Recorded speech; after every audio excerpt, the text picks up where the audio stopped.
Sunlight, as we've already discussed, is quite a small light source. There's lots of pressure, and when we liken light to water, it is there's a lot high pressure, lots of power.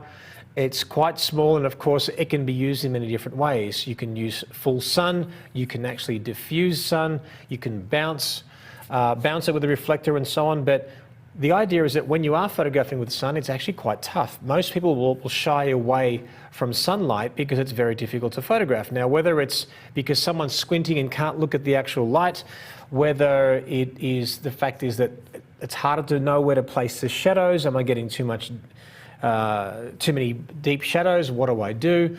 Well, here's the thing. What I'd like you to do on a wedding day is, if you know you're going to, let's say, a cosmopolitan area, like you're going to some buildings, you're going to a cafe, and then you're going to a park with trees, and then a beach, for example, I want you to leave your sun poses last. In other words, what are poses that you can actually do in the sun that actually work? Well, eyes down, looking away, kissing, closing your eyes, looking into each other. All those things are going to be really good looking into the sun. If you want someone to look into the sun and it's really, really tough, and they're squinting like this, you just get them to look at where you want, and then they close their eyes. Then you tell someone to relax their face, relax their forehead, and just on the count of 3, open. 1, 2, 3, click. And then you can squint all you want. So that's really important. But again, if someone struggles to look into the sun or anywhere near it, looking into each other, away, kissing, and all these different things. What I love about the sun is that it's very dramatic. You've got strong shadows, you've got strong highlights, but you can use it in a really cool way. In this case, that we're actually photographing Eric and Megan. This is actually a recent shoot in Venice. We've got beautiful light. We've already discussed that we should turn the body away from the light and turn the face back in. And you see how I've turned her body to a point where I've got shadow on the cleavage, middle of the dress. I've got texture, depth, dimension, and form. Turning her face, cheekbone, jawline. It looks great. And I've deliberately got him in shadow and confined him within that patch of sun on that column. So we're actually making that sunlight, that harsh sunlight, and we're bringing out the best in it. So basically embrace what others ignore, because you might just get a great shot that you wouldn't have got in the first place. Now, by the way, all the shots that I'm be sharing with you right now and the different light sources, they're all from various recent shoots. So Eric and Megan, we shot recently. They were the 20th anniversary session, and we photographed in Florence and Venice. There's a wedding of Nick and Mary's. We've got a few various shoots, but they're all of recent times to sort of just show you. Some are out of camera, some are retouched, but it gives you an idea. While we're on the subject here, we're in full sun. What I did was I changed my picture style, my picture control, to vivid. So I'm actually saturating the colors, and put my white balance on shade. So in camera, I've gone from a neutral look over here to something like this. So now I've both got them basically in the shade, and then silhouetted against those columns in the background. Increase the warmth by going on the shade white balance, but then also we've got that vivid picture style. So in camera, we get this really beautiful look and effect. So as we're walking on the streets of Florence, in this case, in this next one, we have shafts of light going up against the wall, which I absolutely love. So watch this. We've got the sunlight skimming this concrete wall, and it's providing this beautiful texture. Now, what did we say about side lighting? It basically increases texture, depth, dimension, and form. So now these little spots of concrete, for example, could be likened to maybe pimples on the skin. So in this case, this is going to be quite tough to do on a face. But you notice how I've turned the bride's face into the sun to a point where I've got that beautiful shadow on her, that cheekbone and jawline. And of course, here we have open loop.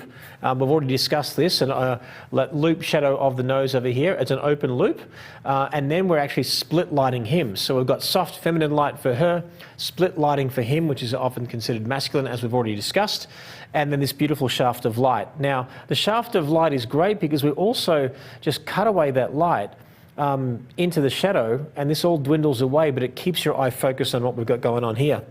During the same session, we did this. So you can actually use sun in a very, very different way. Here, of course, the shadow of her on the background is quite abstract, But again, I'm turning her body away from the light and the face back in, using the hair over there as well. But we've got this beautiful texture of the shadows of the window, and then of course we've got a hint of his shadow. Now yes, the shadow is quite distorted because it's quite high. If the shadow was quite low and a little bit more in front, those shadows, as you'll see in this picture as well, would be a little bit more to the shape of actually their exact body types and shapes and things like that. But I love photographing with sun. I feel like many of us ignore it, and like I said, I think perhaps we run to the open shade and try to ignore it, but embrace it. You will get some beautiful shots. Of course, this is being backlit with the sun, but giving us some beautiful long shadows, and you can see how they're 1 foot behind the other, giving us a really beautiful silhouette and beautiful negative space. Of course, if you've learned from me before, you would have heard me say that our eyes read from top left to bottom right, giving us a beautiful natural flow of composition, which is very pleasing to the eye, and that works. So in this case, she's sort of looking downish, her body's turned away from the light and her face back in. His face is in complete shadow because we've got the hat on him. And he turns his face right in, and it's beautiful. Because she's looking down, it actually works. If she was looking into the sun, it might be squinty, a little bit hard and all that kind of thing. But just remember that when people interact, they care less about the sunlight. In other words, if I was simply just sitting here and looking into the camera and just sort of posing and the sun was right behind, I'd be doing this. But for some reason, if I was interacting, having fun, giggling, whatever, I tend to forget about the sun, and it's a lot easier. So just remember those points when you're photographing. This is a recent wedding in Phoenix. As you can see, the shadow of them on the wall behind them is more truer to life because the sun is a little bit lower and it's facing them. Even though I'm on a bit of an angle, that's why the shadows are unabstract. So I try to get a position that I can get at least her face, a hint of his, but get that beautiful shadow there. And I want a representation of Phoenix, and obviously when you think of Phoenix, you think of desert, you think of cactus or cacti, and then you've got the foliage there sort of balancing up the green, which I think is really beautiful. So remember to use the sun wisely. It can be so much fun to use, but this is where practice comes in. If you always shy away from the sun, then you'll never know how to use it properly. So my suggestion is take a model, take a friend, take a cousin, take your wife, husband, whatever, and then go out and photograph in the sun. So when it comes time for a wedding day where you have no choice, you've got it. This shot, of course, is that we've got the sun right behind them, and I've tilted his chin up towards the camera and up towards this way, so the light bounces off his face, and that's why you get more of a glow on her. And I actually don't mind a little bit of flare here. Normally I don't like flare, but I think if it suits the photograph and the sensibility of what I'm going for, I really, really enjoy it and I go for it. Now, look at pretty much the next shot is going to be the exact same pose, just flipped, but I just have them in shadow. So I've illuminated the background, brought them in the shadow, exposed for that background, focused on them, and now we have this sort of semi-silhouette on them, which I think is actually really cool. So remember, embrace the sun. It is quite intimidating at the start, but when you know how to use it, it's liberating and it works really well. This recent, we had an anniversary shoot. This was in the dry lake bed in Las Vegas, one of them, of course. And here we have the sun on a bit of an angle.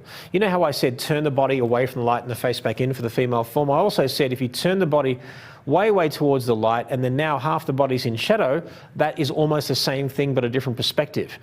So he's standing up nice and high. We've got a beautiful long shadow. We've made sure we've got negative space in this particular frame, so it actually works there as well. Now, yes, in this photograph, they had to close their eyes and count to 3, and that's how we got the shot. Next, we're going to look at window light.